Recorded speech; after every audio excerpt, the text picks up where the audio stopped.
What's up, Sneaky Nation? Sneaky P back with all the news after week 5 of our Los Angeles Crusaders franchise, where the Crusaders picked up a win over the Minnesota Vikings to move to 5-0 on the season. Now, while things are very promising, we've had a lot of really good wins early on. Our team is dominating in certain games. We really haven't played all that great of competition just yet.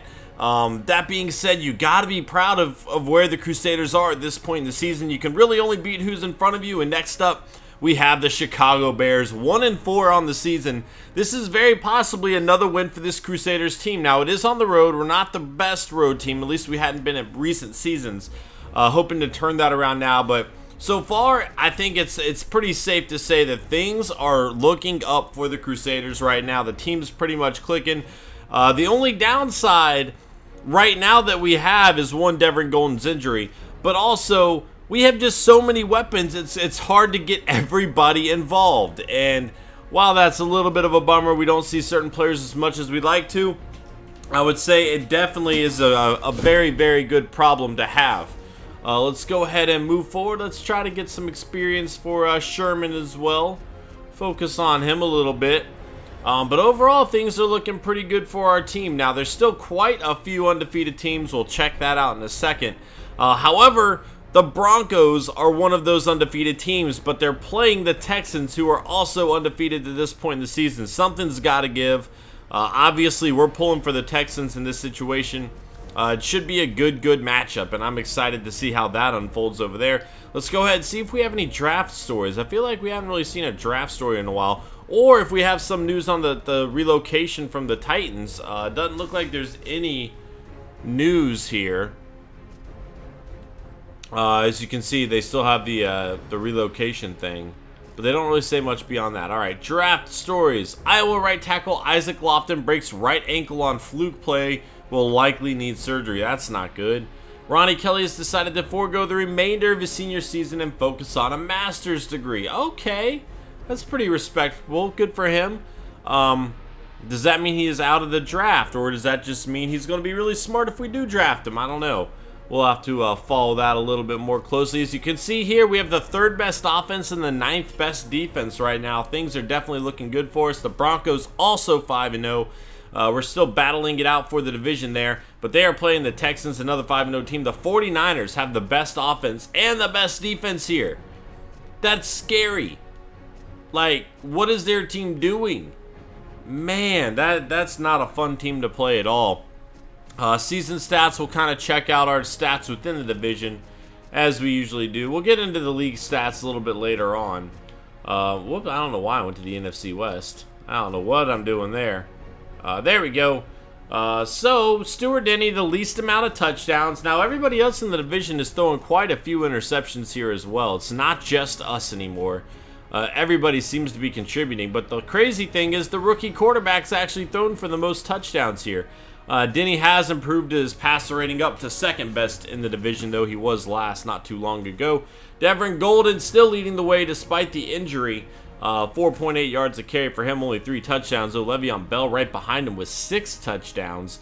Monte Ball is going to be next on that list. Jesus King making an appearance, and Weisler Moats from Appalachian State, 5.6 yards a carry. Definitely looking good there.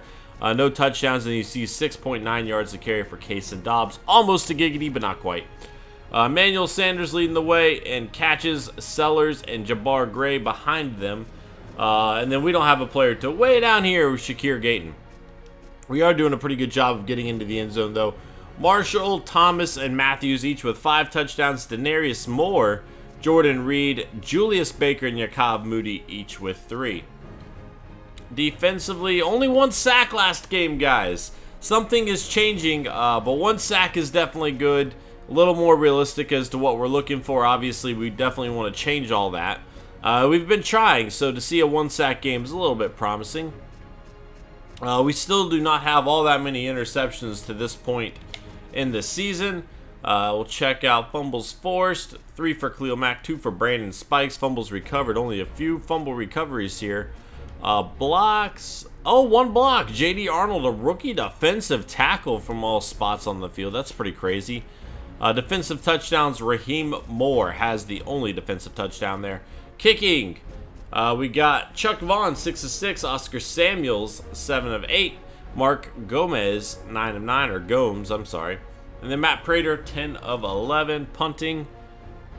King running away with it once again. Sam Martin doing pretty good, though. We do have a kick return touchdown from Rodman Baker. And then we have a punt return touchdown from Chase Cross. Let's check out the weekly awards. Injury report. Come on, Golden. Come back soon, buddy. Come back soon. I don't know if I forgot to check this in the last news video. I forget. But if I did, he's out for 3 more weeks. Awards. Weekly awards. Derek Carr once again winning. 22 of 29. 3 touchdowns. 0 interceptions. Desmond Trufant.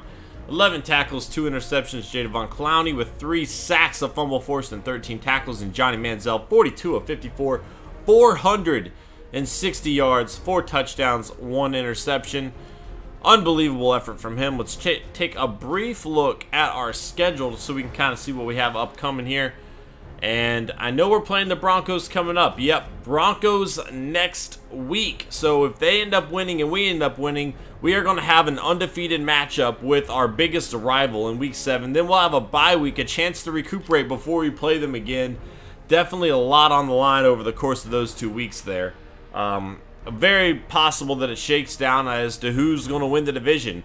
The bad thing is we're going to be without Devin Golden for that first game. Definitely not ideal. We will have him back for the second, though, which is probably the more important one of the two since we're on the road for that second one, or we're at home for that second one. But that's going to be it for this episode, guys. I hope you enjoyed. If you did, please hit that like button. It helps me out a lot. And I'll see you guys in Week 6 as we take on the Chicago Bears. Later.